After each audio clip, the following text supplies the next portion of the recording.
So what if, like, every decision you were ever going to make was already visible to someone else before you even made it? Yeah, that really changes the whole definition of a choice. Right, like, would you even call that a choice anymore? Welcome to the Deep Dive. Today our mission is pulling from original manga chapters of Bleach, specifically Thousand Year Blood War, and some peer-reviewed articles on behavioral psychology. And we are unpacking the genuinely terrifying worldview of the villain Yhwach, trying to figure out what his obsession with fate actually teaches us about the invisible prisons we build in our own lives. Exactly, because he's a fascinating character to explore. He really doesn't fit the typical villain mold at all. No, he doesn't. I mean, he isn't conquering reality out of, like, petty revenge or just a basic lust for power. He is driven by this really sincere, terrifying belief that human freedom is just a complete illusion. Right, which brings us to his ultimate weapon, the Almighty. Yes. To understand his mindset, you have to look at the mechanics of the Almighty. It's not just a destructive weapon, right? It is, well, it's a perceptual tool that fundamentally changes how time works. Because he isn't just making incredibly good predictions based on current events. No, not at all. He is actually perceiving every possible future timeline at once, like billions of grains of sand. And then he just reaches out, selects the timeline where he wins, and drags it into the present to overwrite reality. Yeah, exactly. He doesn't believe he is actively forging the future, you know. He believes every possible outcome already exists simultaneously. Wow, so he just jumps between them. Right. His power is simply the ability to jump between them. And because of this mechanic, he views any resistance against him as entirely pointless. Like, it is not bravery to him. Your defiance is just a temporary, foolish delay before you accept a reality he has already locked in. It is like playing chess.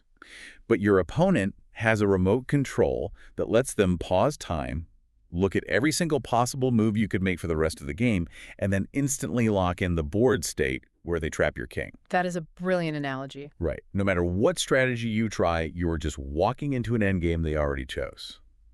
Which totally explains why his enemy, Ichigo, frustrates him to his absolute core. Oh, completely. Because Ichigo realizes the board is rigged and he just keeps fighting anyway. Yeah, he just keeps scribbling in his own answers on a multiple-choice test that is already filled out in pen.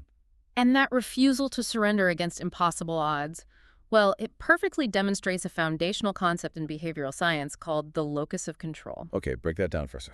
So it basically describes how we view our relationship to the events in our lives. People with an extreme external locus of control believe life just happens to them. You know, circumstances, fate, or destiny determine the outcome. And Yhwach fits that. Yeah, Yhwach operates purely on an external locus. Once he sees a future, he believes it is an inescapable absolute. Wait, hold on. I have to push back here. Sure, go ahead. Isn't labeling Yhwach as having an external locus of control giving him way too much of a pass? Like, he isn't a passive victim of circumstance. He is literally the architect pulling the strings and orchestrating these timelines. That is a really great distinction to make, but this is actually exactly where his philosophy becomes a trap. How so? Well, yes, he has godlike power to choose the timeline, but his mindset remains violently external because he believes the future is a closed loop. Oh, I see. He worships inevitability. Exactly. Once a timeline is selected, he submits to it entirely as an unchangeable force. He basically erases any concept of ongoing human agency. While Ichigo is the total opposite. Right. Ichigo is the ultimate manifestation of an internal locus of control. He believes that personal actions matter regardless of the circumstances.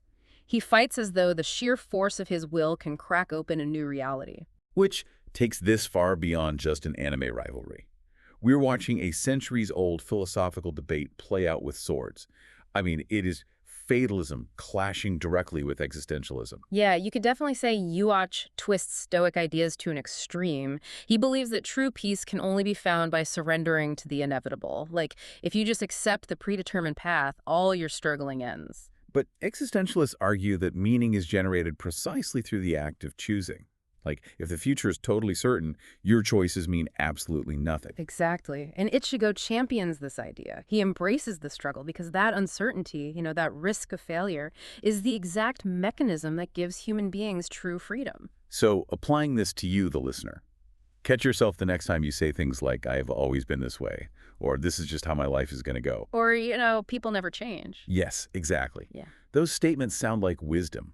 They sound like you have just figured out how the world works, but usually they are just fear wearing the mask of philosophy. We really have to be incredibly careful not to mistake our own negative predictions for absolute truth. Right, which is exactly how Yhwach views the world. Yeah, we often lock ourselves into a stagnant narrative because it feels safe, even if it is miserable, just because it is predictable. There is a line in the source material that perfectly anchors this entire deep dive.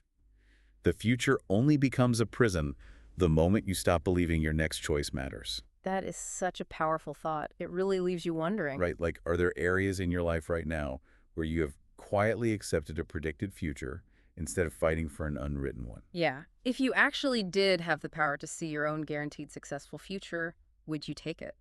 Or does stripping away the very possibility of failure also strip away the only thing that makes your success worthwhile?